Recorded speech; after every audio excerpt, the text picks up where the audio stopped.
Cuando el espíritu del guerrero aún dormía, antes de que la palabra samurái resonara como un eco eterno de honor y acero, hubo un Japón que aún caminaba desnudo de esa identidad guerrera. Era una tierra de montañas que respiraban niebla al amanecer, de ríos que bajaban con la paciencia de los siglos y de aldeas donde la vida se sostenía entre el arroz, la madera y el ritmo de las estaciones. El silencio dominaba las llanuras, un silencio apenas roto por los tambores de los rituales ancestrales y el canto de los pájaros sobre los campos. Allí, en ese Japón primitivo, el espíritu del guerrero aún dormía, agazapado como una semilla bajo la tierra fría, esperando el momento de brotar.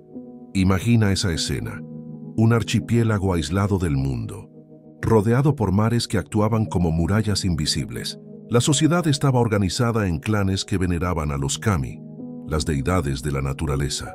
Cada roca, cada árbol, cada corriente de agua era un espíritu que se debía honrar. Y así, la vida fluía sin prisa, marcada por la cosecha y la adoración a los dioses. Todavía no había armaduras, ni espadas forjadas con el filo del deber.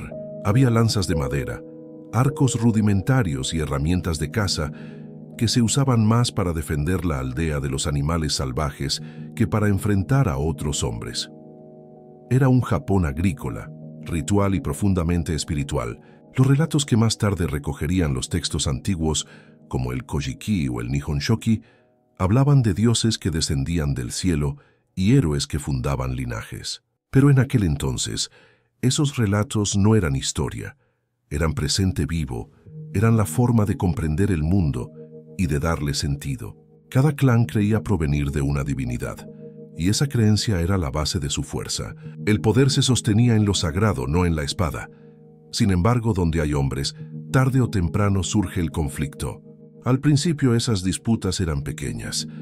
Tierras de cultivo robadas, aguas compartidas, venganzas familiares, pero poco a poco, como brasas que encuentran el viento, aquellas tensiones fueron creciendo, y con ellas se despertó una necesidad, la necesidad de defender. Primero la casa, después la aldea, luego la tierra del clan. Los hombres que mejor sabían cazar se convirtieron en los primeros protectores, los que tenían más fuerza y astucia en líderes de batalla.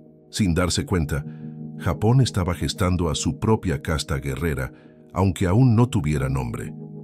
El archipiélago era fértil, pero también áspero. Las montañas fragmentaban las tierras, separando comunidades que apenas podían comunicarse entre sí. Esa geografía creó un mosaico de culturas locales que aprendieron a desconfiar unas de otras. Los clanes no solo competían por recursos, sino por prestigio espiritual.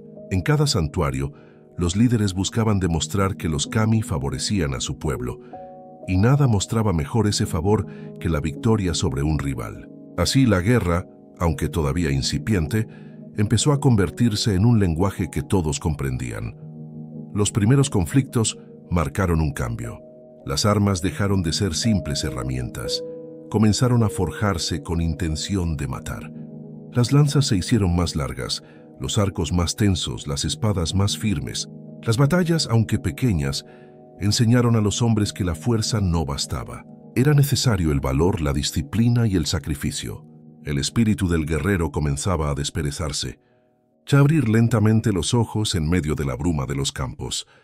El cambio no solo fue militar. En el corazón de los clanes empezó a germinar una idea, que el guerrero no era un campesino más, sino alguien distinto, alguien que cargaba con la responsabilidad de proteger y morir por los suyos. Ese fue el primer latido del alma samurái. Aún no se llamaba así, pero ya existía como un murmullo en la conciencia colectiva. Y con ese murmullo llegaron también los primeros códigos, aún no escritos, pero firmes como las montañas: lealtad al clan, respeto a los ancestros, entrega total al deber. Pero cada despertar trae consigo un quiebre. Lo que antes era equilibrio, aldeas dedicadas al cultivo, clanes conectados con lo divino, comenzó a fracturarse.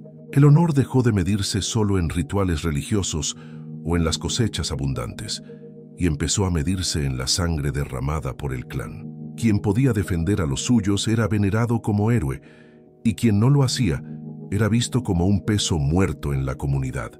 La violencia, que antes era excepción, se convirtió en parte del ritmo de vida. Japón ya no volvería a ser el mismo. El espíritu guerrero, hasta entonces dormido, había despertado. Primero como guardián silencioso, luego como actor inevitable de la historia. Y ese despertar fue irreversible. A partir de allí, cada paso de Japón se vería marcado por la espada, por la disciplina de los hombres que aprendieron a vivir con un pie en la vida y otro en la muerte. Aun en ese comienzo incierto, lo que nació no fue solo un oficio, fue una identidad. El espíritu del guerrero comenzó a entrelazarse con la espiritualidad de la tierra, con los kami, con las montañas y los ríos. No era simplemente un hombre con armas, era un símbolo en construcción, un símbolo que con el tiempo crecería hasta convertirse en uno de los pilares de la historia universal. Porque allí, en ese Japón primitivo, cuando el espíritu del guerrero aún dormía, comenzó a escribirse la memoria de una clase que marcaría siglos enteros. Y aunque todavía era un murmullo, ese murmullo pronto se convertiría en un grito que resonaría por todo el archipiélago. El grito de los primeros protectores, los que darían origen a los clanes que dominarían la historia de Japón. El nacimiento de los clanes y los primeros protectores. Cuando las nieblas de las montañas comenzaban a ceder ante los primeros rayos del sol, el Japón de los clanes despertaba a una nueva era. Ya no bastaba con cultivar el arroz, adorar a los kami y celebrar festivales en honor a la fertilidad de la tierra. Ahora cada aldea necesitaba más que sacerdotes y agricultores, necesitaba defensores. El espíritu del guerrero, que en el primer amanecer había abierto tímidamente los ojos, ahora se encarnaba en hombres de carne y hueso que llevaban sobre los hombros el peso de la supervivencia. Los clanes nacieron como ramas de un mismo árbol, familias extensas unidas por sangre y por la creencia de descender de un Dios común. El linaje era la savia que los mantenía unidos, pero la tierra era la raíz que los alimentaba. Cada clan custodiaba sus campos de arroz, sus ríos y sus montañas, como si fueran parte de su propio cuerpo. Esa posesión generaba orgullo, pero también enemistades. Pronto, el archipiélago se convirtió en un mosaico de pequeños poderes, cada uno dispuesto a defender su parcela con uñas, dientes y armas. En ese escenario surgieron los primeros protectores. No eran aún samuráis en el sentido que más tarde se conocería, pero ya vivían bajo el signo del deber. Eran campesinos robustos que sabían blandir la lanza, cazadores que dominaban el arco, jefes de familia que lideraban con el ejemplo. Su misión era clara: resguardar al clan de ataques externos y mantener el orden interno. Aquellos hombres se convirtieron en la primera manifestación tangible de un principio que atravesaría los siglos. La vida del guerrero no le pertenece a sí mismo, sino a su pueblo. El archipiélago se hallaba en un delicado equilibrio. Los clanes más pequeños buscaban alianzas para sobrevivir, mientras los más grandes extendían sus dominios con astucia o con violencia. Y en medio de este tejido de relaciones, se forjaron los lazos que darían forma al futuro Japón. El matrimonio, la adopción y la fidelidad jurada eran las armas políticas más poderosas de aquel tiempo. Pero cuando la palabra ya no bastaba, la espada suplía su lugar. La sociedad se organizaba en torno a los uji, grandes familias que se atribuían ancestros divinos. Entre ellas, algunos nombres comenzaban a destacar con fuerza, linajes que afirmaban descender de la diosa del sol, Amaterasu, o de otros kami venerados. Estas genealogías eran más que mitología, eran la legitimidad que otorgaba poder. Así, religión y política se entrelazaban hasta volverse indistinguibles. El guerrero no luchaba solo por tierras, luchaba por el honor de un origen sagrado. El nacimiento de los clanes trajo consigo un cambio profundo en la vida cotidiana. En las aldeas, el sonido de los tambores rituales se mezclaba ahora con el de las armas entrenándose. Los jóvenes aprendían a tensar el arco desde la adolescencia. Las mujeres, aunque relegadas en la guerra, eran guardianas de los relatos y de la tradición que alimentaba la lealtad al clan. Todo se volvió parte de una misma trama: trabajar la tierra, venerar a los dioses y, llegado el momento, estar dispuesto a morir por el linaje. Pero con cada nuevo protector también surgía una nueva amenaza. Lo que antes era un Japón de aldeas dispersas pronto se transformó en un escenario donde los conflictos eran inevitables, y cada batalla, por pequeña que fuera, dejaba huellas imborrables. Hombres caídos, alianzas rotas, tierras quemadas. El precio del poder comenzaba a escribirse en sangre. Los clanes descubrieron que la fuerza no era suficiente. Hacía falta disciplina, estrategia y un código que guiara la acción. Aún no se llamaba Bushido, pero las semillas de aquel camino del guerrero ya estaban sembradas. El momento de quiebre llegó cuando las disputas dejaron de ser simples riñas locales y empezaron a convertirse en guerras entre clanes poderosos. La escala cambió. Lo que antes se resolvía con unas decenas de hombres, ahora requería centenares. Y con ello nació también la figura del líder guerrero, el hombre que no solo peleaba, sino que sabía organizar, inspirar y castigar. La guerra se convirtió en un arte, y los protectores en una clase cada vez más definida. Ese despertar colectivo transformó a Japón para siempre. Los clanes no eran solo grupos familiares, eran estados en miniatura, con sus propios ejércitos, rituales y tradiciones. Cada uno defendía su territorio con fiereza, como si en ello se jugara no solo el presente, sino la eternidad de su linaje. Y en cierto modo era verdad. Sobrevivir significaba mantener vivo el vínculo con los dioses. Caer derrotados era aceptar que los kami habían retirado su favor. De esa manera, los primeros protectores se convirtieron en guardianes de lo visible y de lo invisible. Resguardaban la tierra de los hombres y el honor de los ancestros. Y en esa doble responsabilidad se forjaba la identidad que siglos después se llamaría samurái. Una identidad que no nació de un decreto, ni de una invención repentina, sino de la lenta maduración de un pueblo que aprendía que la vida se sostenía en la tensión entre el arado y la espada. Lo que comenzó como una necesidad de defensa se convirtió en una vocación. Los protectores no eran solo campesinos armados, eran el embrión de una clase destinada a dominar la historia. A través de ellos, el Japón de los clanes encontró un nuevo rumbo, y ese rumbo lo llevaría inevitablemente hacia el centro del poder imperial, donde pronto se levantaría una necesidad aún mayor. La corte requería espadas que la protegieran de un mundo en constante transformación. La corte imperial y la necesidad de la espada. En el corazón del archipiélago, donde los templos de madera se alzaban entre jardines de cerezos y estanques espejados, comenzó a consolidarse una fuerza distinta a la de los clanes, la corte imperial. Allí en Kioto, los días transcurrían entre poemas recitados bajo lámparas de aceite, kimonos bordados con seda y rituales que honraban a los dioses con ceremonias solemnes. Era un mundo donde la belleza era sinónimo de poder, y el arte de gobernar parecía confundirse con el arte de la contemplación. Pero esa calma delicada ocultaba una verdad más áspera. Mientras en los salones resonaban canciones y perfumes de incienso, más allá de sus muros, los clanes se disputaban territorios, y las aldeas ardían en luchas cada vez más feroces. La corte imperial se presentaba como el eje espiritual de Japón. El emperador, descendiente directo de Amaterasu, la diosa del sol, era el símbolo supremo de legitimidad. Sin embargo, su poder era frágil. No tenía ejércitos propios, capaces de hacer valer sus decretos en todo el país. El esplendor de la nobleza, con su sensibilidad refinada y su devoción por la poesía, dependía de algo mucho más terrenal.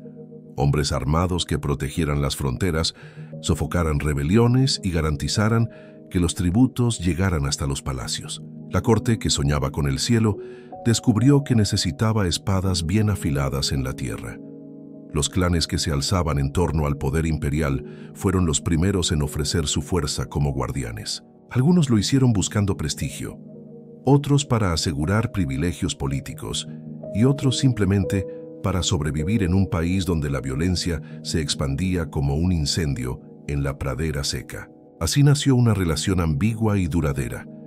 La aristocracia necesitaba guerreros para conservar su elegancia, y los guerreros necesitaban la bendición imperial para justificar sus conquistas. Era un intercambio silencioso, pero decisivo.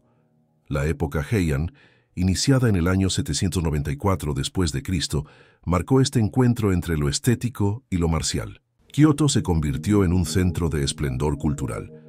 un universo de caligrafías perfectas, cuentos románticos y jardines diseñados para imitar el paraíso. Pero mientras tanto, en los campos y en las montañas, los guerreros empezaban a definirse como una casta distinta, endurecida por la batalla, curtida en el hambre y el barro. El contraste era abismal. Dentro de la corte, plumas; fuera de ella, espadas; dentro, música de biwa; fuera, gritos de guerra.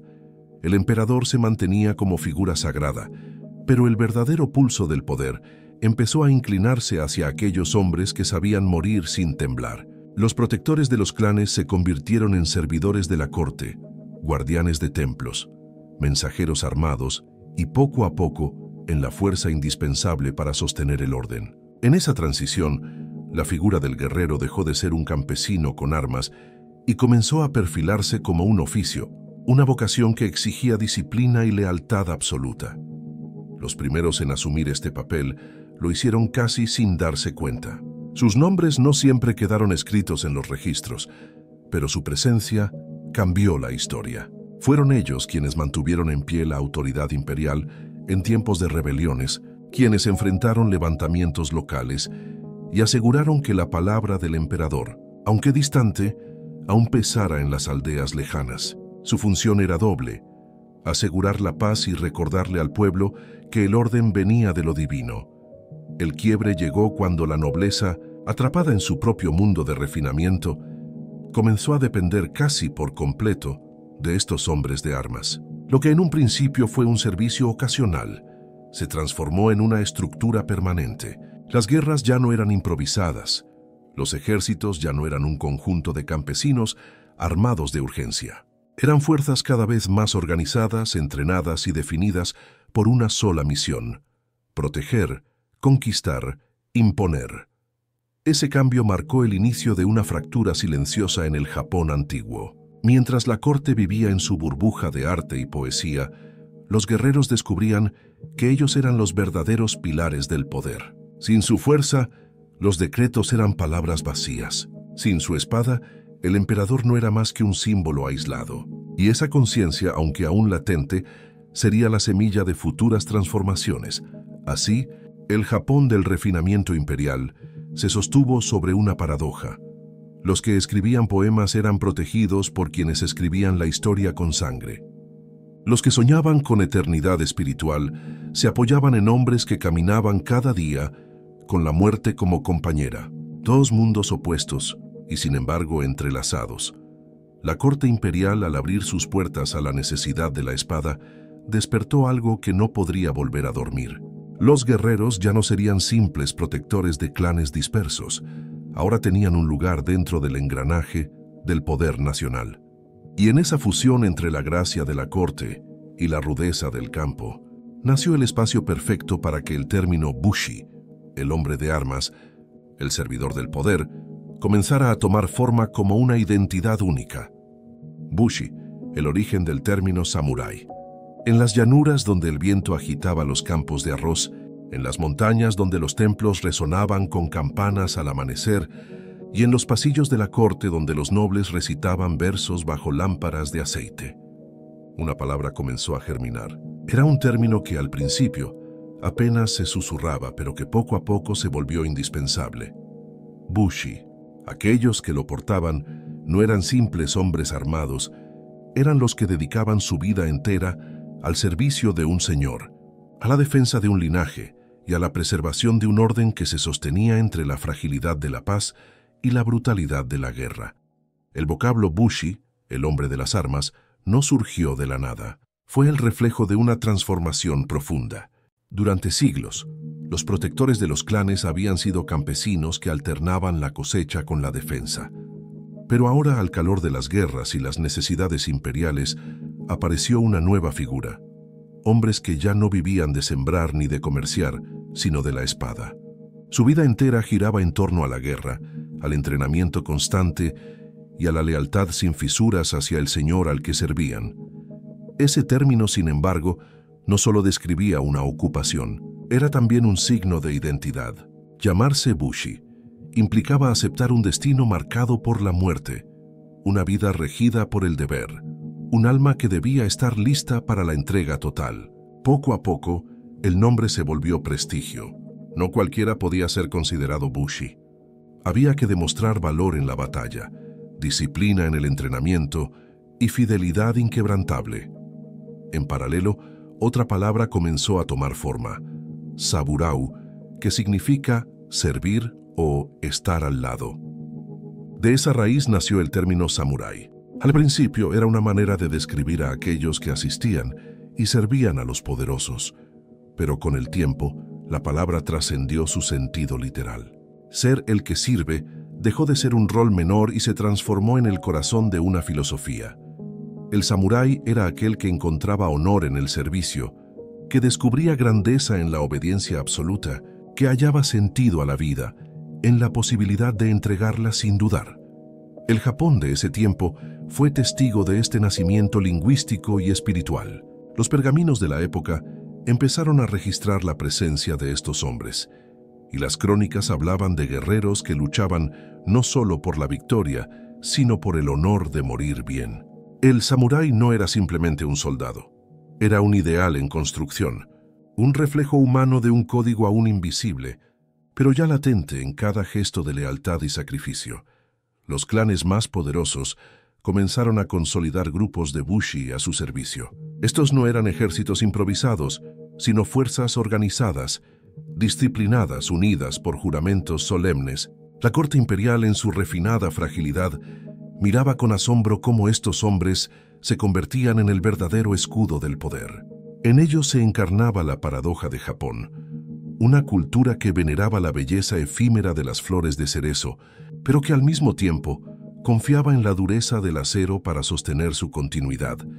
El quiebre se hizo evidente cuando la nobleza comprendió que estos hombres, destinados en principio a servir, podían también decidir el rumbo de la historia. La espada que defendía podía, llegado el momento, imponerse sobre quien debía proteger. La lealtad absoluta, aunque sagrada, estaba siempre en tensión con la ambición, y esa tensión marcaría los siglos venideros. El bushi se convirtió en el guardián de un tiempo turbulento. Su presencia era un recordatorio constante de que la paz tan frágil siempre pendía del filo de una espada. Pero también se convirtió en algo más, un espejo en el que Japón empezaba a reconocerse. Porque si el emperador representaba lo divino y la nobleza lo refinado, el guerrero encarnaba la fuerza que mantenía vivo al país. Así, lo que comenzó como un título descriptivo terminó siendo una declaración de existencia. Bushi, samurái, palabras que, más que nombrar, fundaban un destino, y en ellas se ocultaba una verdad que pronto se desplegaría con toda su fuerza, que el camino del guerrero no era una opción, sino un llamado. El Japón de ese amanecer ya no podía retroceder. El término estaba acuñado, la identidad delineada. Faltaba aún que la historia pusiera a prueba a estos hombres, que las batallas los moldearan, que las derrotas los purificaran y que las victorias los elevara al mito. Pero la semilla estaba plantada y nadie podría detener su crecimiento, porque en ese instante, cuando el bushi se convirtió en samurái, no nació solo un guerrero, nació un símbolo eterno, un símbolo que pronto se desplegaría en la era Heian, donde los samuráis pasarían a ser no solo protectores de clanes, sino también servidores de la nobleza y guardianes del frágil orden imperial. La era Heian y los guerreros al servicio de la nobleza. La luz del amanecer caía sobre los techos curvados de la capital imperial, y los jardines de Kioto parecían un sueño tejido con pétalos de cerezo. En ese tiempo, conocido como la era Heian, Japón alcanzaba una de sus etapas más refinadas, una sociedad donde la nobleza se regía por la estética, donde la política era un delicado juego de influencias y donde la belleza se había convertido en sinónimo de poder. Los poemas eran tan valiosos como las armas y la música podía abrir más puertas que la espada. Pero más allá de ese mundo elegante, existía una realidad que latía con fuerza. Sin guerreros que aseguraran sus dominios, toda esa delicadeza se derrumbaría como una lámpara de papel bajo la lluvia. Los nobles de la corte vivían rodeados de rituales y sutilezas. El color del kimono, la cadencia de un haiku, la manera de servir el té, todo era parte de un código invisible que regulaba el prestigio. Pero esa obsesión por lo refinado los alejaba del campo, donde las disputas entre clanes se intensificaban y la violencia no se resolvía con poesía, sino con lanzas y espadas. La nobleza necesitaba brazos que ejecutaran lo que sus manos delicadas no podían sostener. Y allí entraron en escena los guerreros, campesinos endurecidos que poco a poco se transformaron en una clase de servidores militares, leales a los aristócratas que los contrataban para proteger sus territorios y sus intereses. Fue en este tiempo cuando el término samurái, el que sirve, comenzó a adquirir un lugar concreto en la jerarquía social. Los guerreros dejaron de ser guardianes improvisados y pasaron a formar parte esencial de la maquinaria de la nobleza. Eran enviados a sofocar rebeliones locales, a resguardar las fronteras, a escoltar tributos, que eran en definitiva los brazos armados de una élite que soñaba con eternidad mientras confiaba su supervivencia a la espada. La relación entre los nobles y los guerreros no era solo pragmática, era también simbólica. El samurái encarnaba aquello que la nobleza ya no podía representar: fuerza, disciplina, sacrificio. Al proteger a sus señores, los guerreros también se volvían parte de su prestigio. Tener samuráis a su servicio era signo de poder, una declaración silenciosa de que la poesía y la belleza estaban sostenidas por un acero invisible. Sin embargo, esa dependencia trajo consigo una transformación silenciosa. Los guerreros, al ser llamados una y otra vez para resolver conflictos, adquirieron experiencia, cohesión y, sobre todo, conciencia de su valor. De ser simples servidores, comenzaron a verse a sí mismos como indispensables, y con esa conciencia nació la semilla de una tensión que atravesaría los siglos.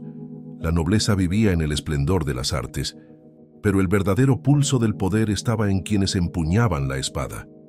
Las crónicas de la época nos hablan de rebeliones campesinas, de levantamientos armados, de disputas por tierras que no podían resolverse con decretos. Allí los samuráis se convirtieron en jueces silenciosos del destino. Un pueblo podía perder su autonomía o conservarla según la lealtad de los guerreros que lo defendieran. Un señor podía mantener su posición en la corte o caer en desgracia según la fuerza de sus servidores armados. El equilibrio de la era Heian estaba sostenido por un delicado hilo de acero.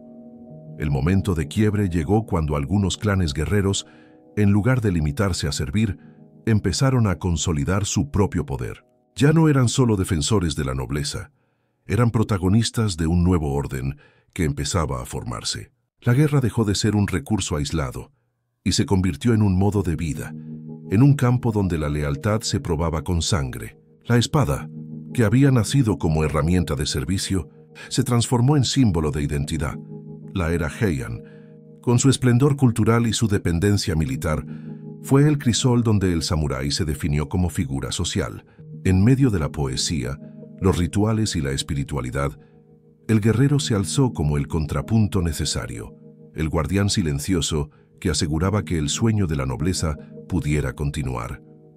Pero esa misma función lo fue empujando hacia un destino inevitable: pasar de servidor a protagonista, de sombra a luz. El Japón que surgió de la era Heian ya no era el mismo de los clanes dispersos ni de los primeros protectores. Era un país donde el término samurái comenzaba a pesar, donde los guerreros ya no eran simples brazos contratados, sino una fuerza que pronto reclamaría su lugar en la historia. Porque de ese servicio humilde nacería una ambición mayor: ser dueños del destino de la nación. El ascenso del clan Minamoto y la primera guerra civil. El murmullo de los templos aún resonaba en Kioto. Los jardines seguían floreciendo en la corte imperial y los nobles continuaban entregados a la poesía y al refinamiento. Pero bajo esa superficie delicada, la tierra temblaba. Japón se preparaba para un cambio drástico, uno que marcaría el comienzo de una nueva etapa en la historia: el ascenso del clan Minamoto. Y con ellos, la guerra civil que transformaría para siempre la relación entre la corte, los clanes y los guerreros. Los Minamoto no eran un clan cualquiera, descendientes del linaje imperial, pero apartados de la corte para evitar disputas por la sucesión.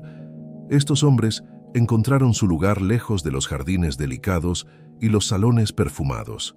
Allí, en los campos y en las provincias distantes, desarrollaron lo que la nobleza había perdido: fuerza militar, habilidad estratégica y la rudeza que solo la vida en las fronteras podía forjar. Eran hijos de emperadores, pero su destino no estaba en la poesía, sino en la espada. Mientras tanto, otro linaje también crecía en poder: el clan Taira. Ambos clanes, Minamoto y Taira, representaban dos caminos opuestos que inevitablemente terminarían por enfrentarse. Los Taira, más cercanos a la corte, mantenían una relación íntima con la nobleza y se alimentaban de su prestigio. Los Minamoto, en cambio, se curtían en la guerra, en el servicio militar y en la disciplina del campo. Eran el reflejo vivo de lo que estaba ocurriendo en Japón. La nobleza perdía fuerza, los guerreros ganaban protagonismo. Las tensiones crecieron hasta volverse insoportables.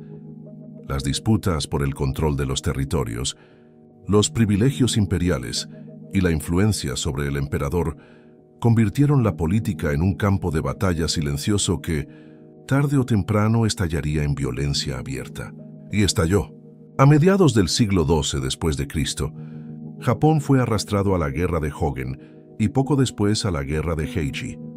Conflictos que enfrentaron a los clanes más poderosos y que revelaron una verdad imposible de ocultar. Los guerreros ya no eran servidores de la historia, eran los protagonistas. Las crónicas describen aquellas guerras como un tiempo de fuego y acero. Las ciudades ardieron, los templos fueron saqueados y el campo se convirtió en un escenario de muerte. Las lanzas atravesaban armaduras improvisadas, los arcos lanzaban lluvias de flechas que oscurecían el cielo, y las espadas cortaban no solo cuerpos, sino también vínculos milenarios. Japón se miró al espejo y ya no vio un país de poesía y belleza. Vio un archipiélago de clanes enfrentados, cada uno dispuesto a derramar toda la sangre necesaria para sostener su legitimidad. El clan Minamoto demostró entonces su verdadera fuerza. Aunque sufrieron derrotas y persecuciones, su temple se endureció en la adversidad. Su disciplina, su capacidad de reorganizarse y su fe en un destino mayor les permitieron resistir donde otros clanes habrían desaparecido. Eran, en esencia, la encarnación del nuevo espíritu guerrero. Hombres dispuestos a perderlo todo menos el honor, hombres capaces de convertir la derrota en un juramento silencioso de victoria futura. El quiebre llegó en la guerra que pasaría a la historia como la Guerra Genpei. La gran contienda entre Minamoto y Taira fue más que un enfrentamiento de clanes, fue el nacimiento de una nueva era. Durante 5 años, Japón se tiñó de sangre. Batallas navales, emboscadas en montañas, asedios interminables.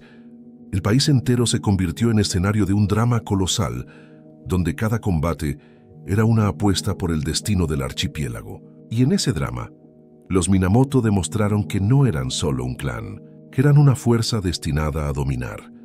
La culminación llegó en 1185, en la batalla de Dan no Ura, donde el mar mismo se convirtió en tumba de los Taira. El clan Minamoto emergió como vencedor absoluto, y con esa victoria, Japón cambió para siempre. Ya no era la corte imperial el verdadero centro del poder, ni los clanes subordinados, simples brazos armados. El triunfo de los Minamoto dio inicio a una nueva institución, un nuevo modo de gobernar, el shogunato.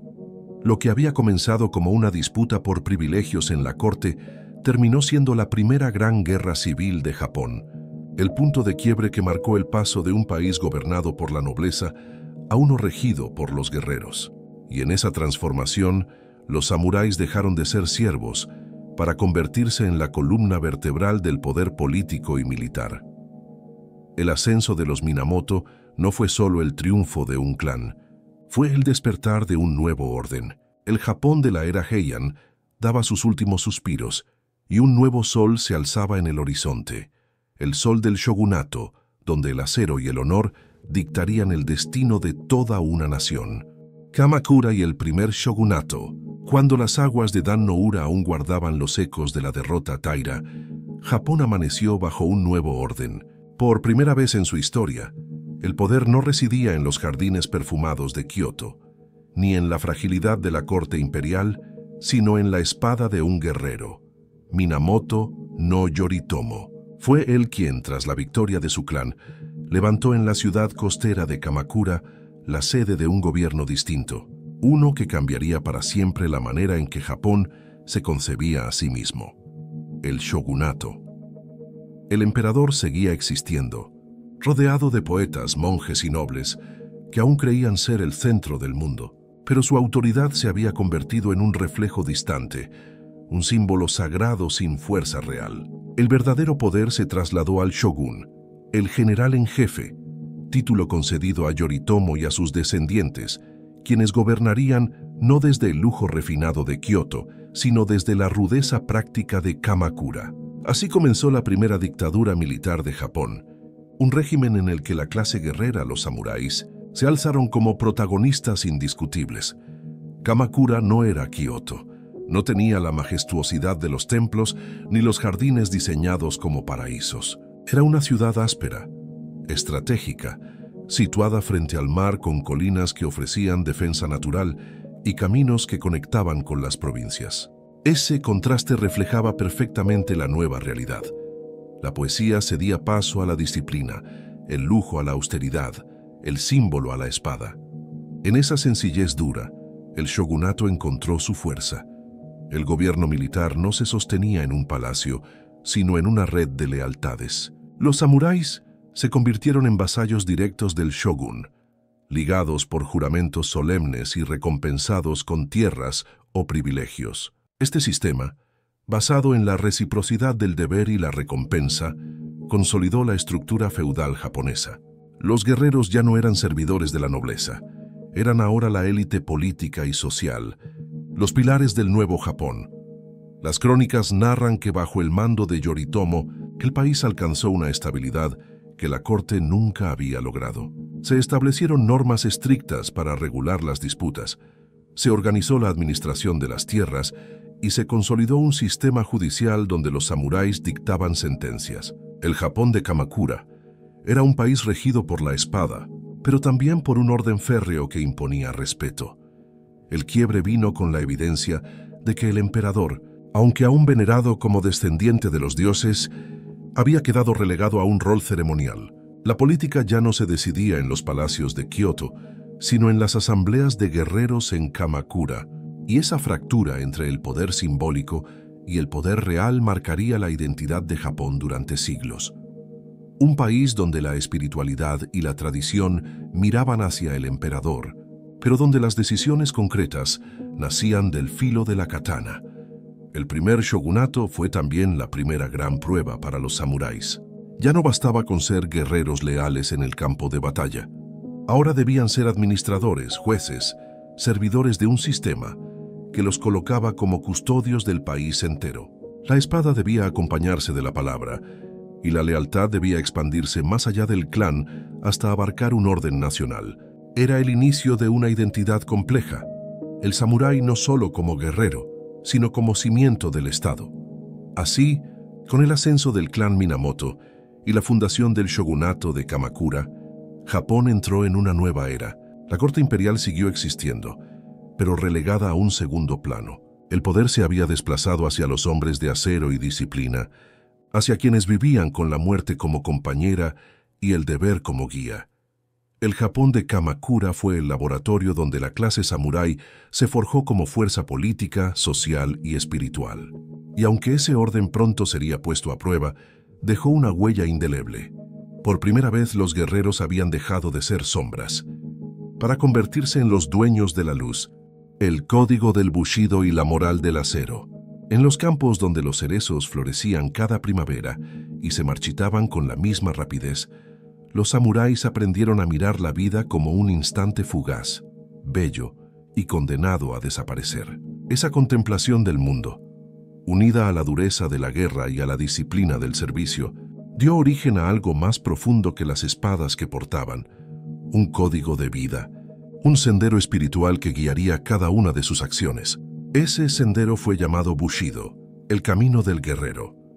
El Bushido no surgió de un día para otro, ni de un decreto escrito.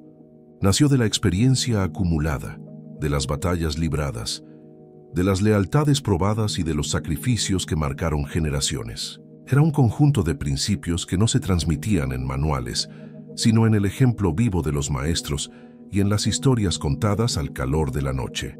Y, sin embargo, aunque invisible, se volvió más fuerte que cualquier muralla. Era la moral del acero. En el corazón del Bushido estaban valores que parecían contradictorios y, sin embargo, se unían en un mismo espíritu. La lealtad absoluta al Señor, incluso por encima de la vida. El honor, entendido como un bien más preciado que el propio cuerpo. El coraje, no como ausencia de miedo, sino como la capacidad de actuar a pesar de él. La compasión hacia los débiles, porque un guerrero sin humanidad era solo un asesino. Y la rectitud, esa firmeza de actuar conforme a lo que dictaba el deber, sin dobleces, sin excusas. El samurái aprendió que la espada no era solo un arma, era un espejo del alma, forjada con paciencia, templada con fuego y agua, pulida hasta alcanzar el brillo perfecto. La katana representaba la misma disciplina que debía tener su portador. Sostenerla era sostener también una responsabilidad, la de vivir y morir con coherencia, de ser testimonio de aquello que defendía. Por eso para los samuráis, perder la espada era perder el honor, y perder el honor era peor que perder la vida. La práctica del seppuku, el suicidio ritual, surgió como el acto extremo de ese código. Cuando un samurái fallaba en su deber, o veía mancillado su honor, la única manera de redimirse era ofrecer su vida con sus propias manos. Aquella ceremonia, silenciosa y desgarradora, mostraba que el Bushido no era un conjunto de palabras, sino una verdad vivida hasta sus últimas consecuencias. La muerte no era un fracaso, era en ocasiones la culminación de la lealtad y la dignidad. Pero el Bushido no era solo un camino de muerte, también lo era de vida. El samurái debía ser ejemplo de autocontrol, de templanza, de disciplina. Su sola presencia debía inspirar respeto y confianza. En los templos zen, los guerreros hallaron un aliado espiritual.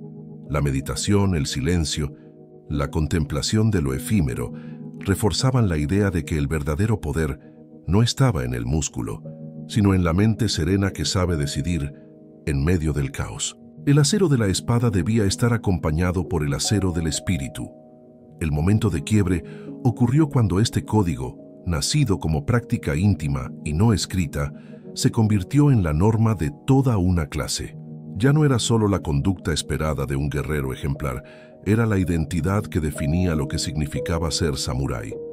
Y con esa identidad, los samuráis no solo dominaron las batallas, sino también la moral del país. El Bushido se convirtió en un faro que iluminaba lo correcto e incorrecto, lo digno y lo indigno, lo que merecía ser recordado y lo que debía ser olvidado. Así, el Japón del shogunato se transformó en una sociedad atravesada por este ideal. Los campesinos veían en el samurái no solo un protector armado, sino un modelo de virtud. Los niños crecían escuchando relatos de guerreros que habían preferido la muerte antes que la deshonra. Y los propios samuráis, conscientes de esa mirada, vivían cada día como si estuvieran escribiendo con su conducta el testimonio de toda su clase. El Bushido, más que un código, fue un espejo del alma japonesa. Reflejó la belleza de lo efímero, la dureza del deber y la grandeza del sacrificio. Y aunque cada samurái lo interpretaba a su manera, en conjunto crearon un legado que sobreviviría incluso al final de su clase. Porque la moral del acero no se rompía con las derrotas ni con el paso del tiempo. Era un espíritu que trascendía. En ese Japón donde la espada se volvió también conciencia, el destino preparaba una prueba colosal.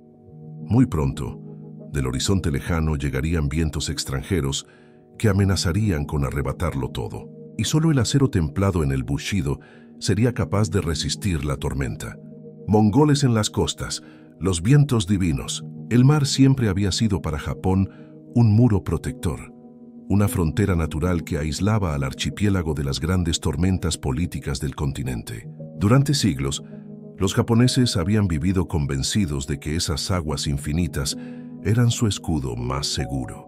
Pero en el siglo XIII después de Cristo, ese escudo fue puesto a prueba por una amenaza que parecía invencible: el imperio mongol. Los mongoles, liderados por Kublai Khan, nieto de Genghis Khan, Se habían expandido con la rapidez de un incendio, devorando campos secos. Sus caballos habían conquistado las estepas, sus arcos habían doblegado reinos, y su disciplina había sometido incluso a la antigua China. Cuando Kublai Khan fundó la dinastía Yuan, sus ojos se volvieron hacia el este, hacia las islas que permanecían orgullosamente independientes. Para los mongoles, Japón era un nuevo territorio que debía rendirse o ser arrasado. En 1274, la primera flota partió hacia el archipiélago. Más de 20.000 hombres entre mongoles, chinos y coreanos surcaron el mar con cientos de barcos. Las crónicas japonesas describen el pánico que generó aquella visión. Un horizonte cubierto de velas enemigas, un rugido que parecía anunciar el fin de la isla. Los mongoles desembarcaron en la bahía de Hakata, en Kyushu, y los samuráis tuvieron que enfrentar algo desconocido, un ejército masivo, entrenado en técnicas extranjeras, que usaba armas diferentes y estrategias que jamás habían visto. Los relatos hablan de guerreros mongoles que lanzaban granadas de pólvora, explosiones que estallaban en medio de la batalla y que parecían truenos arrancados del cielo. Los samuráis, acostumbrados a duelos individuales de honor, se encontraron con un enemigo que luchaba en formación cerrada, que avanzaba como una ola imparable. Japón estaba al borde de ser aplastado, pero entonces ocurrió lo inesperado.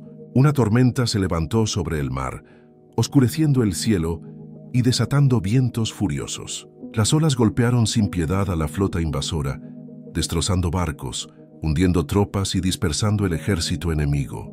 Para los japoneses no fue una coincidencia, era la intervención de los kami, los dioses de la naturaleza. Aquella tormenta pasó a la historia con un nombre que aún resuena como un susurro sagrado: Kamikaze, el viento divino. Los mongoles retrocedieron pero no se rindieron.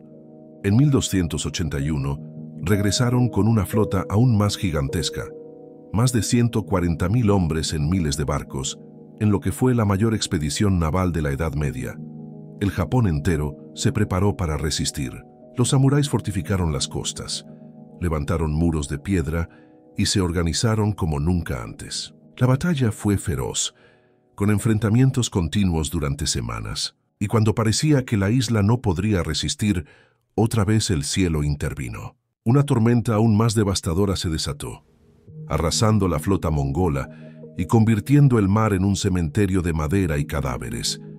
Aquellos vientos divinos no solo salvaron a Japón de una invasión extranjera, también reforzaron la identidad del pueblo samurái. Creyeron que su deber y su honor habían atraído la protección de los dioses. El bushido se elevó aún más como ideal, porque se entendió que luchar hasta el último aliento era también un acto sagrado.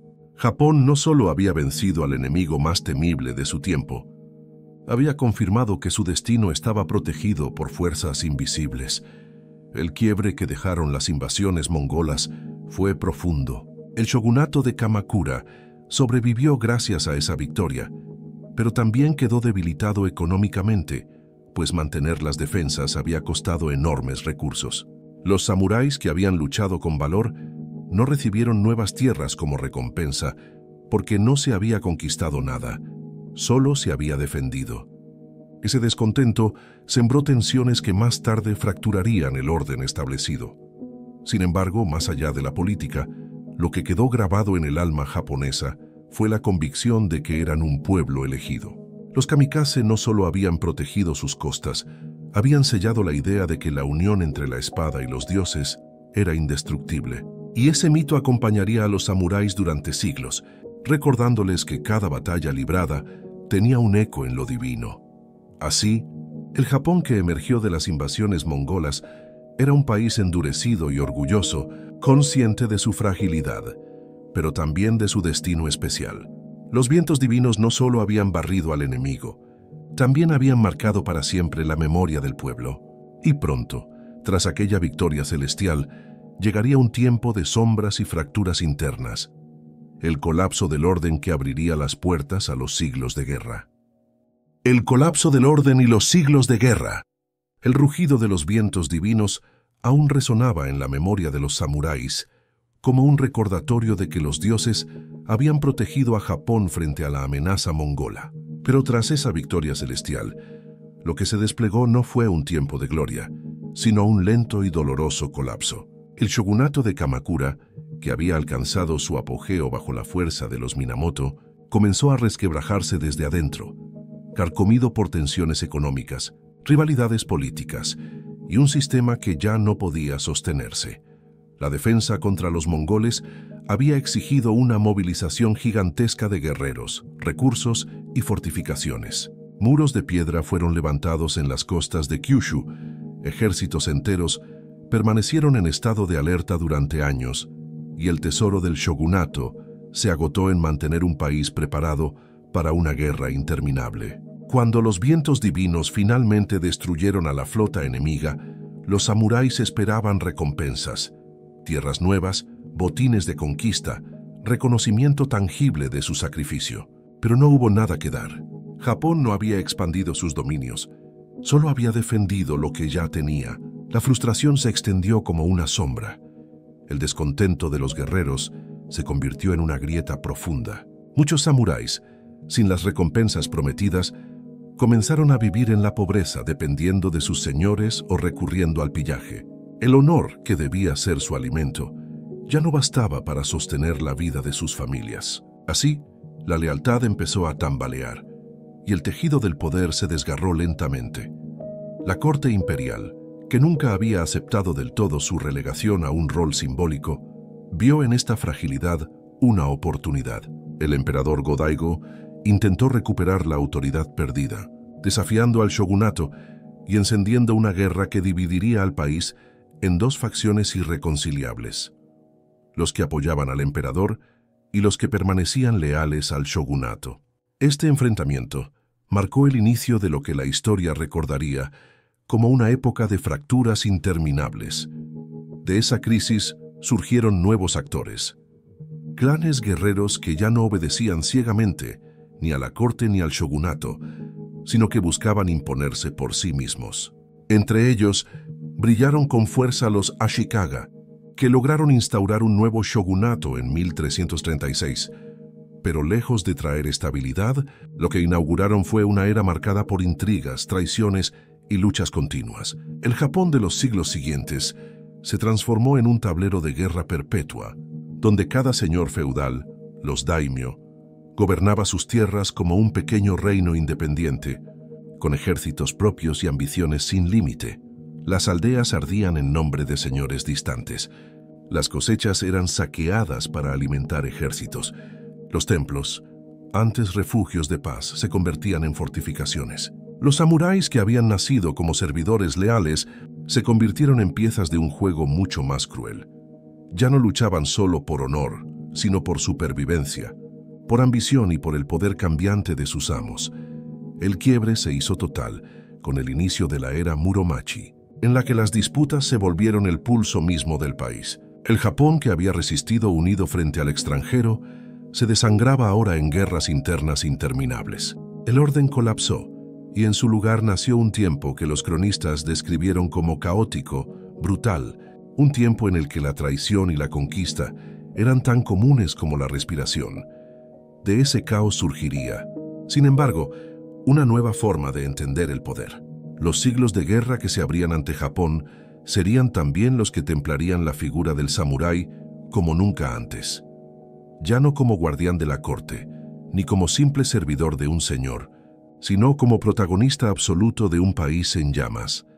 El Japón que entraba en esta larga noche se alejaba de los jardines delicados y los poemas susurrados. Ahora el paisaje sería el de fortalezas en llamas, caballos que corrían bajo lluvias de flechas y hombres que morían con el nombre de su clan en los labios.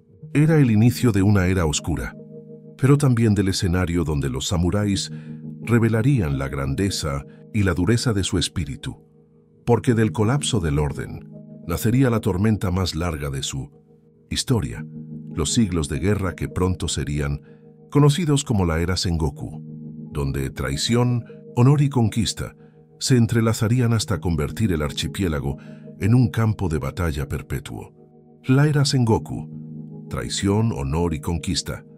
Las montañas de Japón, que tantas veces habían sido refugio de templos y guardianas de los kami, se convirtieron en testigos de un tiempo de caos sin descanso. Era el siglo XV después de Cristo, y el país entero se hundía en una tormenta sin final, la era Sengoku, la era de los estados en guerra. Fue un tiempo donde la traición era tan común como el viento, donde el honor se medía en victorias y derrotas sangrientas, y donde los sueños de conquista ardían como hogueras que consumían todo a su paso. El colapso del shogunato Ashikaga dejó tras de sí un vacío de poder que nadie podía llenar de manera definitiva. Los daimyo, los señores feudales que controlaban las provincias, comenzaron a gobernar como reyes independientes. Cada uno levantó ejércitos propios de samuráis, fortificó castillos en lo alto de las colinas y juró expandir sus dominios sin importar el precio. Japón dejó de ser un país unificado y se transformó en un mosaico de reinos enfrentados, donde cada frontera era un campo de batalla. Los campesinos vivían atrapados en medio de esta tormenta. Sus cosechas eran saqueadas, sus aldeas incendiadas, sus vidas entregadas a la voluntad de señores que luchaban por un poder siempre cambiante. Los templos se armaron, los monjes guerreros blandieron naginatas y arcos, y hasta los santuarios, antaños símbolos de paz, se convirtieron en fortalezas rodeadas de murallas. La guerra no era un episodio pasajero, era la respiración misma del país. Los samuráis, en este contexto, alcanzaron su punto más decisivo. Ya no bastaba con la lealtad ciega a un señor, la realidad los obligaba a ser estrategas, a negociar alianzas, a sobrevivir en un juego político donde un pacto podía durar lo que un amanecer. La traición se convirtió en una herramienta de poder, y al mismo tiempo, el honor seguía siendo el alma que daba sentido a la muerte. Era un contraste brutal. Morir con dignidad en un campo de batalla, o vivir con deshonra en un país donde la deslealtad era moneda corriente. La era Sengoku fue también el escenario donde las batallas alcanzaron una escala nunca vista.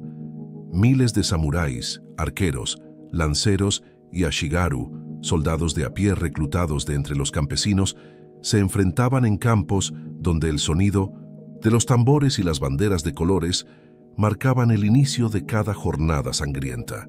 Los castillos, que antes eran simples refugios de madera, se transformaron en fortalezas monumentales de piedra, símbolos de poder que dominaban el paisaje. En medio de ese caos, surgieron figuras que marcarían el destino del país. Daimyo, ambiciosos que soñaban no solo con defender su tierra, sino con unificar todo Japón bajo su estandarte. La rivalidad se volvió personal, estratégica, despiadada. Cada victoria abría un camino hacia el dominio absoluto. Cada derrota podía significar la extinción de un linaje entero. El quiebre de este tiempo fue la certeza de que Japón ya no podía sostener eternamente ese estado de guerra. El pueblo anhelaba paz, los clanes se desgastaban y los dioses parecían guardar silencio frente a tanta sangre derramada. Era inevitable que de ese caos emergiera alguien dispuesto a romper el ciclo, alguien que usara el fuego, la astucia y la violencia para imponerse sobre todos los demás. Así, de entre las cenizas de la era Sengoku, empezó a levantarse la sombra de un hombre que sería recordado como uno de los grandes unificadores de Japón, Oda Nobunaga. Su ambición era implacable, su visión absoluta, y su espada como un rayo que partía la oscuridad. Con él comenzaría una nueva etapa en la que traición, honor y conquista encontrarían un desenlace brutal. Oda Nobunaga y la unificación con fuego, en un tiempo en que Japón parecía condenado a desangrarse sin fin, cuando los clanes se devoraban unos a otros y la lealtad cambiaba con la rapidez de las estaciones, apareció un hombre cuyo nombre quedaría grabado con fuego en la memoria del país: Oda Nobunaga. Su figura emergió como un rayo en medio de la tormenta, violento, impredecible, imposible de ignorar. No fue un señor feudal más. Fue el inicio de un terremoto que sacudiría hasta los cimientos del archipiélago. Nobunaga nació en 1534, en la provincia de Owari, un territorio modesto en comparación con las tierras de los grandes daimyo. Desde joven fue considerado excéntrico, casi irreverente, Vestía de maneras poco comunes, hablaba con dureza, desafiaba tradiciones que otros veneraban como intocables. Pero detrás de esa apariencia extravagante ardía una mente ferozmente estratégica, dispuesta a quebrar cualquier costumbre con tal de obtener poder. Mientras otros se aferraban al pasado, él entendió que el futuro solo podía conquistarse con audacia. En un Japón donde los clanes luchaban sin descanso, Nobunaga hizo de la guerra su herramienta más poderosa. A diferencia de otros daimyo, no temía usar métodos nuevos y brutales. Incorporó armas de fuego, arcabuces traídos por los comerciantes portugueses, y transformó la manera en que se libraban las batallas. Donde antes reinaba el arco y la espada, él organizó formaciones de mosqueteros que descargaban fuego coordinado sobre sus enemigos. Esa innovación rompió siglos de tradición militar y convirtió a Nobunaga en un adversario invencible. Las crónicas cuentan que en 1560, en la batalla de Okehazama, Nobunaga enfrentó a un enemigo que lo superaba 10 veces en número, el poderoso Imagawa Yoshimoto. Con apenas unos miles de hombres, Nobunaga lanzó un ataque sorpresa en medio de una tormenta, y en cuestión de horas destruyó a un ejército que parecía invencible. Esa victoria no solo aseguró su supervivencia, anunció al país entero que un nuevo poder había nacido. Con cada batalla, Oda Nobunaga extendió su dominio. Quemó templos que se le opusieron, como el de los monjes guerreros de Enryakuji, demostrando que ni lo sagrado estaba a salvo de su ambición. Exigió lealtad absoluta a sus aliados y aniquiló sin piedad a quienes lo traicionaron. Era despiadado, sí, pero también visionario. Soñaba con un Japón unificado bajo un solo poder, un país libre del caos que lo había consumido durante más de un siglo. Su figura dividía opiniones. Para algunos, era un demonio que destruía todo lo que tocaba. Para otros, un héroe que con fuego purificaba a la nación. Pero nadie podía negarle lo esencial. Nobunaga era el único capaz de quebrar el ciclo interminable de guerras. Su voluntad de hierro lo convirtió en el arquitecto de un nuevo Japón, aun cuando su método estuviera teñido de sangre. El quiebre de su historia llegó en 1582, en el templo de Honnoji, en Kioto. Allí, víctima de la traición de uno de sus generales, Akechi Mitsuhide, Nobunaga fue rodeado y no tuvo escapatoria. Fiel a la tradición samurái, prefirió el suicidio ritual antes que caer en manos enemigas. Su muerte fue un relámpago que dejó al país en suspenso. Pero su legado no murió con él. Había encendido una llama demasiado grande para ser apagada. La unificación que Nobunaga soñó no se detendría en Honnoji. Otros recogerían su fuego. Otros continuarían el camino que él abrió con violencia y visión. Japón estaba destinado a dejar atrás el caos, y el siguiente paso en esa transformación lo daría su heredero político y militar, Toyotomi Hideyoshi, el hombre que convertiría aquel sueño en un imperio en expansión. Toyotomi Hideyoshi, el sueño del imperio. Tras la muerte de Oda Nobunaga en el templo de Honnoji, muchos pensaron que el país volvería a sumirse en el caos eterno. La traición de Akechi Mitsuhide parecía anunciar otra era de guerras sin fin. Pero de entre las sombras de aquella tragedia emergió una figura inesperada. Un hombre que no había nacido en la nobleza, ni en un linaje de gran poder, pero que poseía una astucia sin límites y una voluntad indomable. Toyotomi Hideyoshi. Su historia no fue la de un heredero natural, sino la de un hombre que desafió el destino para alcanzar la cima del poder. Hideyoshi nació en 1537, hijo de un campesino humilde. De niño fue conocido con apodos que aludían a su baja estatura y aspecto frágil.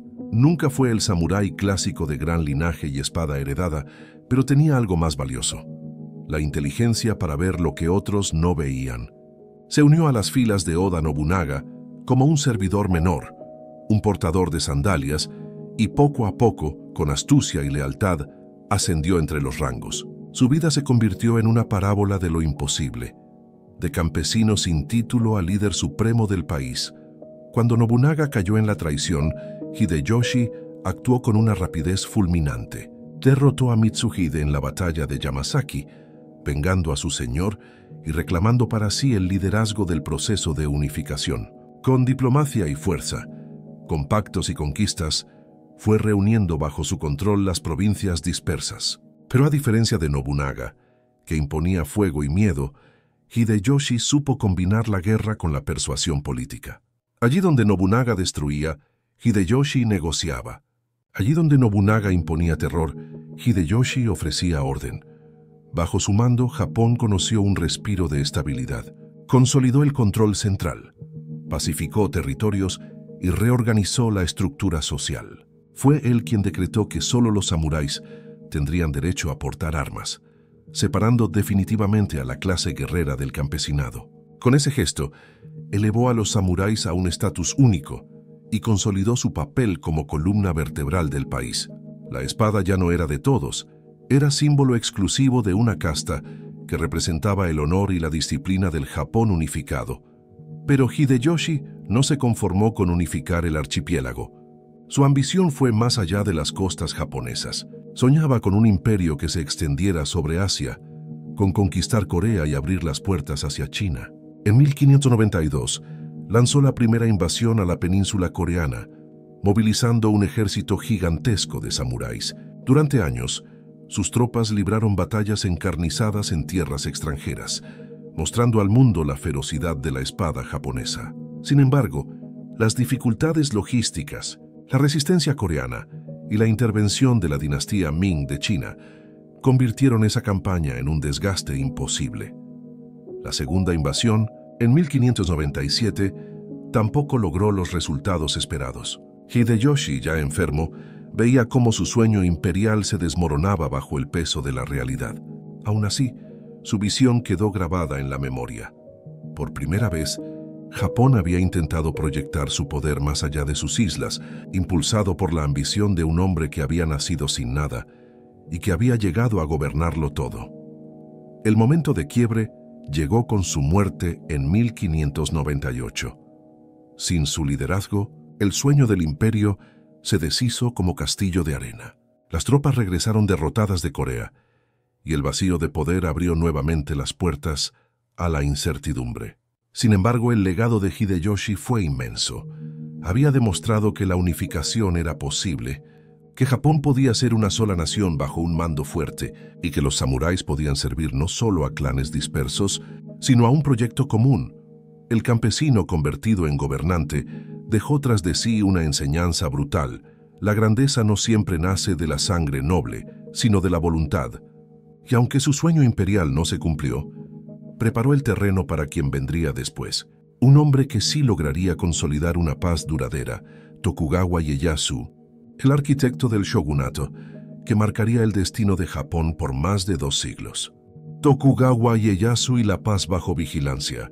Tras la muerte de Toyotomi Hideyoshi, Japón quedó otra vez en el filo de la incertidumbre. El sueño del imperio en Corea se había desvanecido, y aunque el archipiélago permanecía unificado, la ambición de los grandes daimyo amenazaba con desgarrarlo de nuevo. Fue entonces cuando apareció un hombre paciente, calculador y frío como una piedra de río, Tokugawa Ieyasu. Su vida fue una larga espera, un arte de la prudencia, un juego silencioso de alianzas y traiciones, hasta que finalmente reclamó para sí el destino del país. Ieyasu había servido primero a Oda Nobunaga y luego a Hideyoshi. Supo sobrevivir a las tormentas de la era Sengoku, no con impulsos de fuego, sino con una estrategia paciente. Mientras otros se precipitaban hacia la gloria o la derrota, él aguardaba, fortaleciendo su posición, observando cada movimiento, preparado para dar el golpe definitivo en el momento justo. Y ese momento llegó en 1600, en la llanura de Sekigahara. La batalla de Sekigahara fue el gran desenlace de más de un siglo de guerras. Allí, bajo un cielo cubierto de nubes, más de 150.000 hombres se enfrentaron en el combate que decidiría el futuro de Japón. Tokugawa Ieyasu, con su ejército disciplinado y su astucia política, logró imponerse sobre sus enemigos. Las banderas de sus aliados ondeaban en el viento mientras las traiciones dentro del campo rival aseguraban su victoria. Con Sekigahara, el país quedó sellado bajo su mando.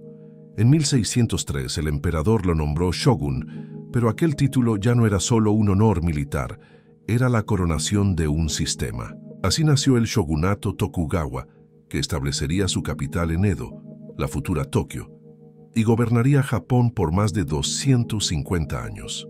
La era de la guerra interminable había terminado, pero lo que comenzó no fue una paz libre, sino una paz bajo vigilancia. Tokugawa entendió que para evitar el caos debía controlar no solo las espadas, sino también los corazones. Implantó un sistema estricto de jerarquías, donde cada daimyo debía jurar lealtad y mantener su familia como rehenes en Edo para garantizar obediencia. Los samuráis, privados de guerras constantes, se transformaron en burócratas armados, guardianes de la ley y servidores del orden. La espada, símbolo del honor, se convirtió también en un recordatorio de disciplina y control. El Japón de los Tokugawa era un país cerrado al mundo exterior. Los puertos se clausuraron, el comercio con extranjeros fue limitado y vigilado, y los misioneros cristianos fueron expulsados con violencia. Se construyó una muralla invisible alrededor del archipiélago, como si la nación entera se hubiera encerrado en sí misma para preservar su orden. Esta política, conocida como Sakoku, convirtió a Japón en un universo aislado, donde la cultura floreció bajo la calma, pero también bajo la represión. Los templos zen siguieron siendo refugios de contemplación, los jardines símbolos de equilibrio, el teatro no y el kabuki, expresiones artísticas que mantenían viva la tradición. Pero en las sombras, muchos samuráis comenzaron a sentirse atrapados en una paradoja. Habían nacido para la guerra, pero vivían en una paz impuesta. El bushido seguía siendo su guía, pero ya no lo aplicaban en campos de batalla, sino en oficinas, cortes y patrullas. El espíritu guerrero se encontraba encadenado a un orden férreo. El momento de quiebre no llegó en forma de guerras abiertas, sino en la lenta transformación de la clase samurái. Con el paso de las generaciones, dejaron de ser guerreros de sangre y barro para convertirse en guardianes del sistema. Su identidad se desgastaba, pero al mismo tiempo se sublimaba en un ideal, la imagen del samurái perfecto, disciplinado, incorruptible, al servicio de un país que parecía eterno en su estabilidad. El shogunato Tokugawa logró lo que ni Nobunaga ni Hideyoshi pudieron, imponer una paz prolongada. Pero fue una paz vigilada, estricta, donde cada movimiento estaba regulado, donde cada espada recordaba tanto la posibilidad de violencia como la obligación de obediencia. Japón respiraba en calma, sí, pero bajo la mirada constante del shogun. Así comenzó la era Edo, una época de equilibrio aparente, donde el espíritu del samurái debía aprender a sobrevivir en tiempos sin guerra. Pero esa calma sería también el inicio de un nuevo desafío. ¿Qué significa ser guerrero en un mundo donde ya no hay batallas? Los samuráis en tiempos de calma. El acero de la espada siempre había encontrado su propósito en el campo de batalla, en el choque de lanzas, en el rugido de los tambores de guerra. Pero cuando el Japón de Tokugawa se cerró sobre sí mismo, cuando la paz se convirtió en ley y la guerra en recuerdo lejano, los samuráis enfrentaron un desafío inesperado: aprender a vivir sin combate. Así comenzó la paradoja de una clase que había nacido para la guerra, pero que debía reinventarse en tiempos de calma. Los castillos ya no eran trincheras de sangre, sino centros administrativos. Los clanes que antes soñaban con expandirse, ahora estaban encadenados a la obediencia del shogunato. Los samuráis que habían cabalgado hacia la muerte con honor, se convirtieron en funcionarios, escribas, guardianes del orden local. El filo de su katana permanecía brillante, pero más como símbolo que como herramienta. Y sin embargo, ese símbolo era poderoso. La presencia de un samurái recordaba a cada aldeano que el orden estaba protegido por la disciplina del bushido. En este tiempo de calma forzada, los samuráis encontraron refugio en las artes, la filosofía y la espiritualidad.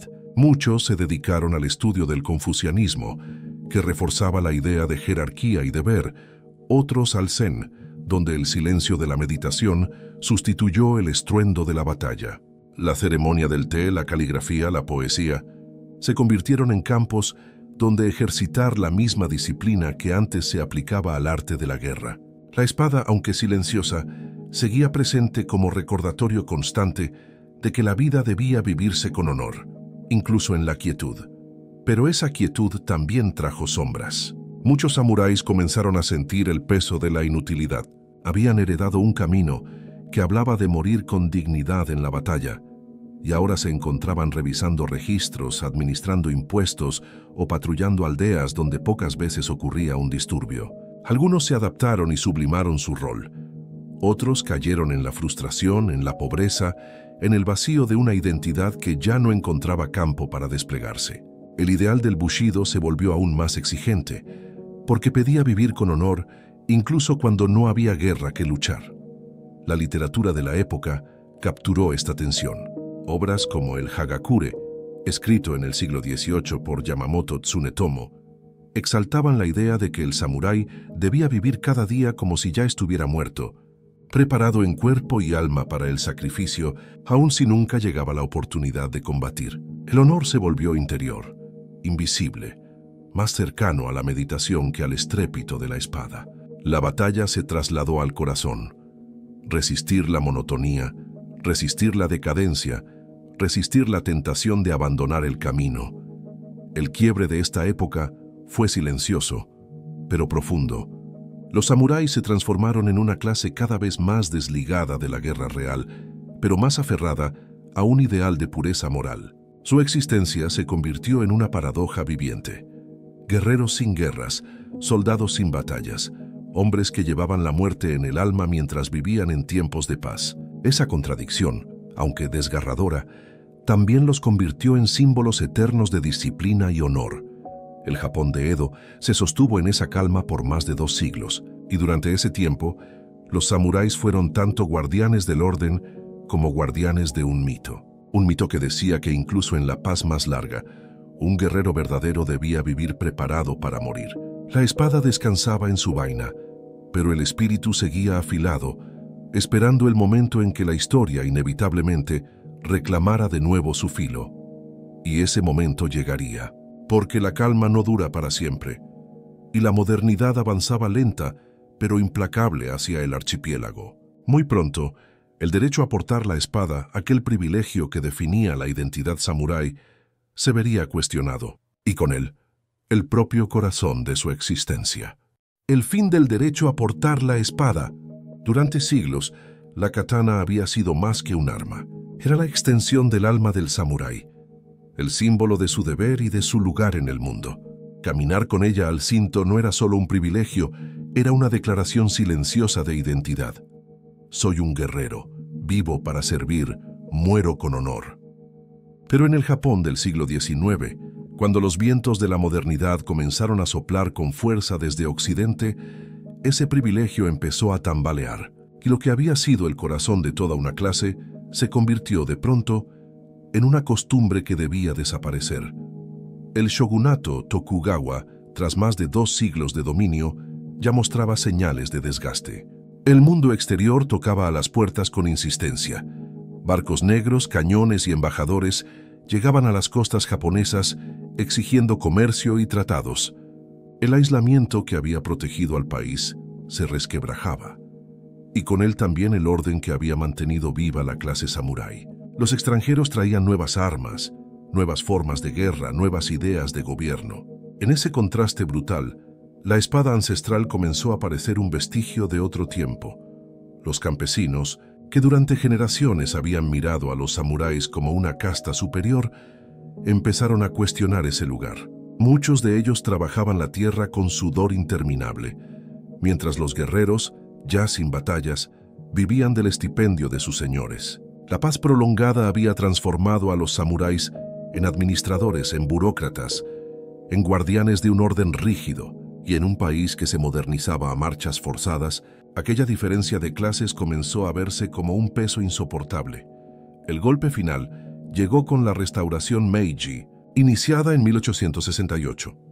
El nuevo gobierno, decidido a transformar Japón en una nación moderna capaz de competir con Occidente, impulsó reformas radicales.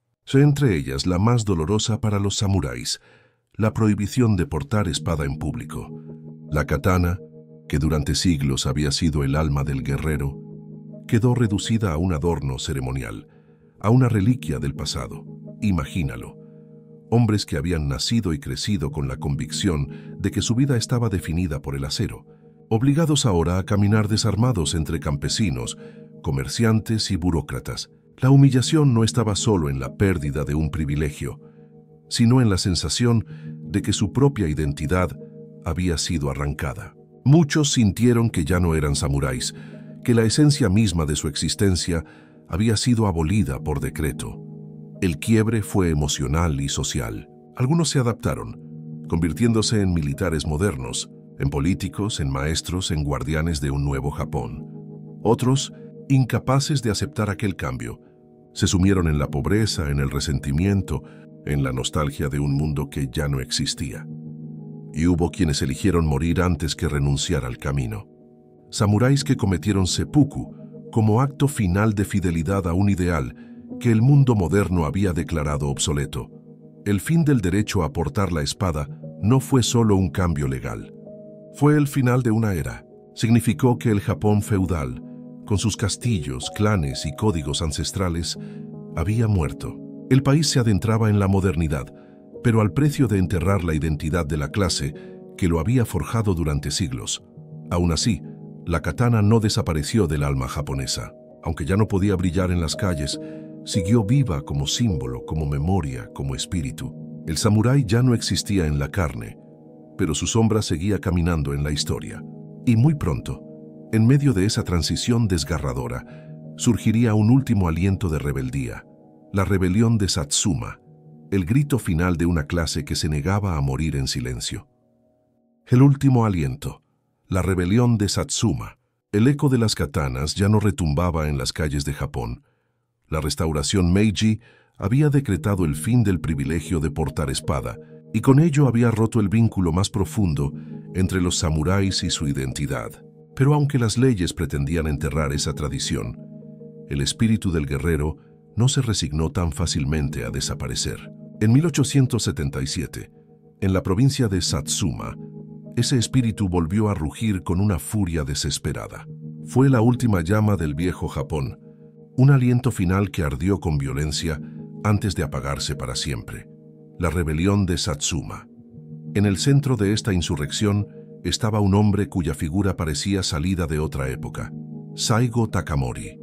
Nacido en una familia samurái modesta, se había convertido en uno de los principales defensores de la restauración Meiji. Durante años, había soñado con un Japón fuerte, moderno y capaz de enfrentar a Occidente. Pero con el tiempo, vio con desilusión cómo esa modernización arrasaba con los valores que habían dado sentido a su vida. La prohibición de portar espada, la disolución del orden feudal, la marginación de los samuráis, todo ello fue para Saigo una traición a la esencia de la nación. Los samuráis de Satsuma compartían su dolor. Eran hombres que habían dedicado su vida al bushido, que habían jurado vivir y morir con la espada en la mano, y ahora se veían reducidos a burócratas sin poder o campesinos empobrecidos. Su rabia no era solo económica, era existencial. El mundo moderno los había declarado innecesarios, y así, entre la nostalgia y la desesperación, decidieron alzarse contra el gobierno que habían ayudado a construir. La rebelión estalló como un rugido contra lo inevitable. Miles de samuráis marcharon con sus armaduras antiguas, portando espadas que el nuevo orden había intentado desterrar. Avanzaron con la dignidad de quienes sabían que iban hacia la derrota, pero con el honor de quienes prefieren morir de pie antes que vivir arrodillados. Frente a ellos, el gobierno desplegó un ejército moderno, armado con rifles, cañones y estrategias importadas de Occidente. Era un choque entre dos mundos, la tradición contra la modernidad, el acero forjado a mano contra la pólvora industrial. Las batallas fueron encarnizadas. Los samuráis luchaban con valentía feroz, cargando contra líneas de fuego que los superaban en número y en tecnología. Cada combate era una masacre, pero también un testimonio de la obstinación del espíritu guerrero. La tierra se tiñó de rojo, y los cielos de Satsuma parecían oscurecerse con el humo de una época que se consumía. El momento de quiebre llegó en la batalla de Shiroyama, el último enfrentamiento de la rebelión. Saigo Takamori, herido y consciente de que la derrota era inevitable, eligió morir como lo había dictado su vida. con honor. Algunos relatos cuentan que se arrodilló para cometer seppuku, otros que cayó bajo el fuego enemigo. Lo cierto es que su muerte marcó el fin simbólico de la era samurái. Con él murió no solo un hombre, sino toda una clase que había definido la historia de Japón durante siglos. La rebelión de Satsuma fue sofocada, pero dejó tras de sí un eco que aún resuena. El Japón moderno triunfó, sí, pero lo hizo sobre la tumba de los samuráis. La espada fue reemplazada por el rifle, la lealtad al clan por la obediencia al Estado, el honor personal por la eficiencia de un ejército nacional. Sin embargo, aunque derrotados, los samuráis no desaparecieron del alma japonesa. Su sacrificio se convirtió en mito, su derrota en leyenda. El último aliento de Satsuma no fue un fracaso. Fue un canto fúnebre, una despedida grandiosa de una clase que eligió morir antes que desvanecerse en silencio. Y ese canto sería recordado por generaciones, inspirando no solo nostalgia, sino también una pregunta que nunca dejaría de estar presente. ¿Qué queda del espíritu del samurái cuando la espada ya no puede blandirse? La restauración Meiji y el final de una clase. El rugido de la rebelión de Satsuma aún flotaba en el aire cuando Japón se adentró definitivamente en la era Meiji. Era el año 1868 y el país entero estaba siendo despojado de su antiguo ropaje feudal para vestir con los trajes de la modernidad. La restauración Meiji no fue solo un cambio político, fue una transformación total, una revolución que arrancó de raíz siglos de tradición y que con ello selló el destino final de los samuráis. El emperador volvió al centro del poder, pero no como figura simbólica recluida en los jardines de Kioto, sino como soberano absoluto desde la nueva capital, Tokio. Los jóvenes reformadores que lo rodeaban tenían un objetivo claro: convertir a Japón en una nación moderna capaz de enfrentar las potencias occidentales que se expandían por Asia. Para ello, era necesario desmantelar las estructuras que mantenían al país anclado en el pasado, y entre ellas, la más emblemática era la clase samurái. Las reformas fueron implacables. Los daimyo fueron despojados de sus dominios y sus castillos perdieron su poder político. Los estipendios que durante siglos habían sostenido a los samuráis fueron abolidos, obligando a muchos a buscar nuevas formas de vida, convertirse en militares del nuevo ejército nacional, en funcionarios, en maestros o en comerciantes. Aquellos que se habían formado para morir en batalla se encontraron aprendiendo oficios para sobrevivir en tiempos de paz. La espada, símbolo eterno del honor, se convirtió en un adorno colgado en las casas o en reliquia familiar guardada como memoria. La modernización no dejó espacio para nostalgias. Se instauró el servicio militar obligatorio, abriendo las puertas del ejército a campesinos y plebeyos que nunca habrían soñado con portar armas al lado de samuráis. Los rifles y cañones europeos reemplazaron a la katana como herramientas de guerra. El bushido, antes vivido en la carne, se transformó en un ideal romántico, más cercano a la literatura que a la realidad.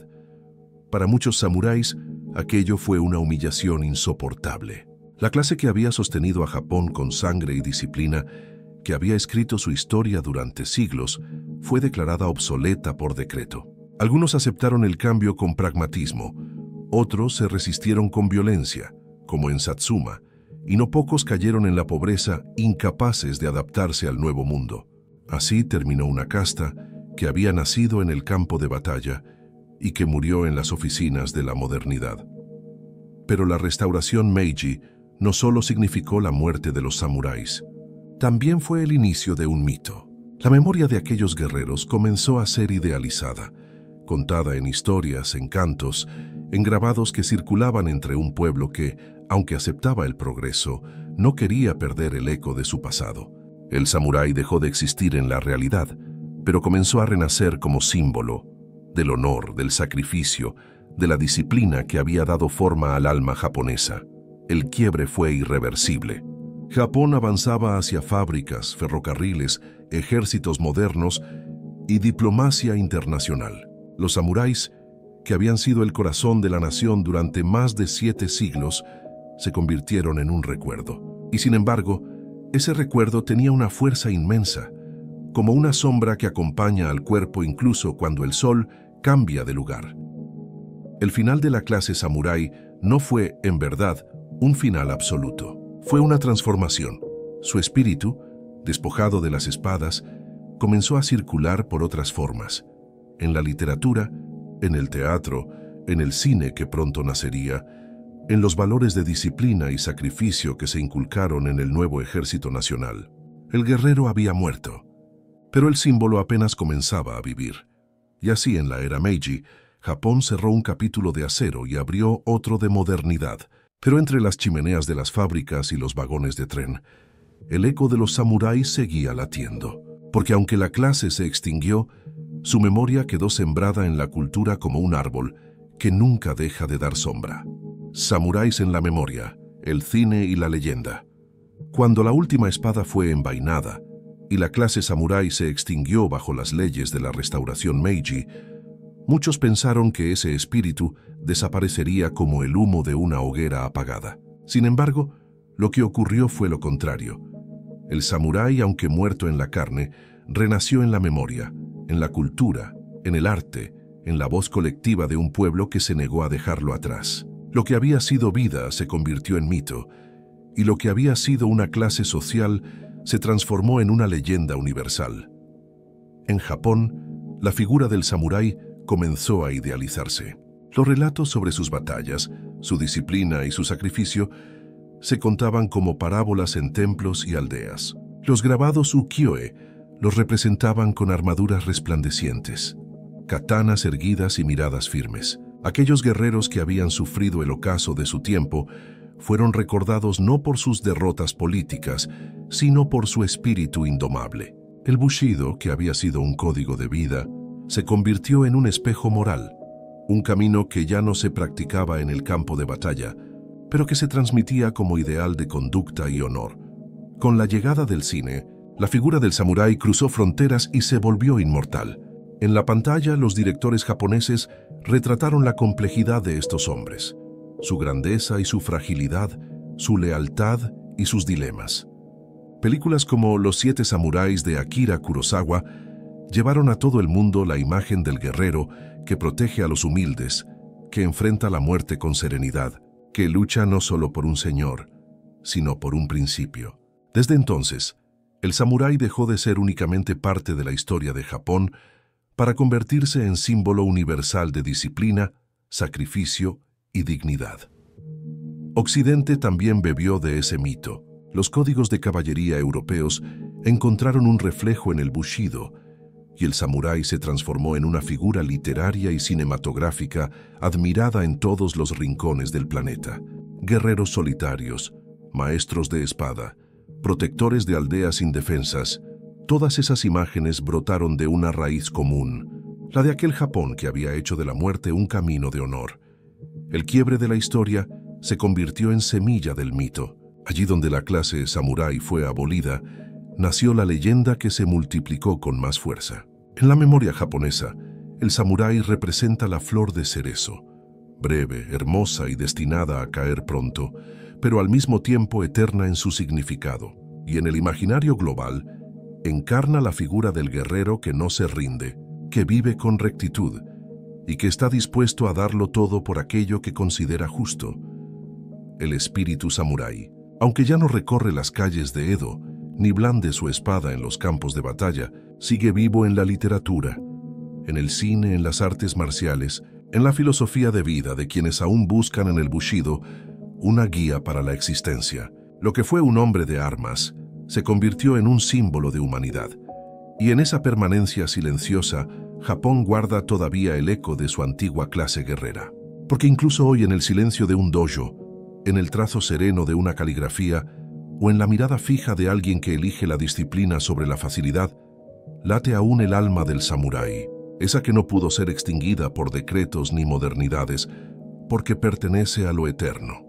El alma del samurái, que aún vive en el silencio.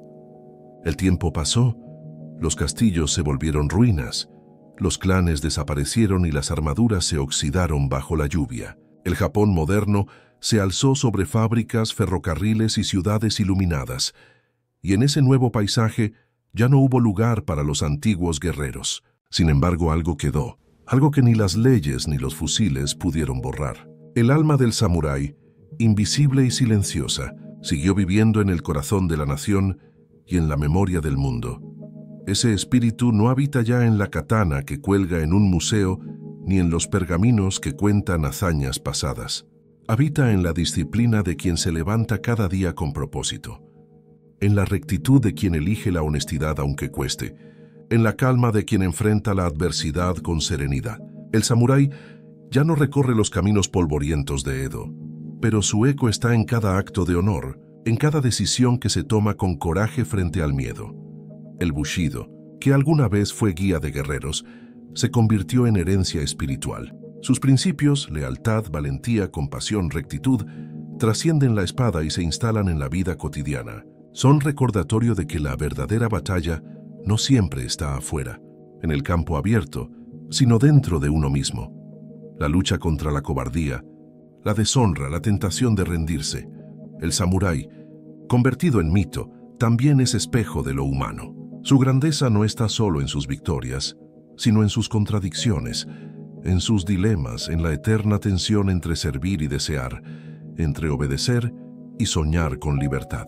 Esa tensión lo hace eterno, porque en ella todos los hombres y mujeres del mundo pueden reconocerse. Hoy, cuando el silencio de un dojo resuena con el choque de espadas de madera, cuando el cine vuelve a narrar batallas antiguas o cuando alguien contempla la fugacidad de los cerezos en flor, el alma samurái vuelve a despertar, no como un guerrero de carne y hueso, sino como una voz interior que recuerda que la vida, como la espada, debe vivirse con filo y con honor. Y así, aunque el tiempo haya borrado su clase, aunque la modernidad haya clausurado sus caminos, el espíritu del samurái aún habita en el silencio, en el murmullo del viento entre los templos, en la mirada serena de quien se prepara para el sacrificio, en la memoria de un pueblo que nunca olvidó a sus guardianes de acero.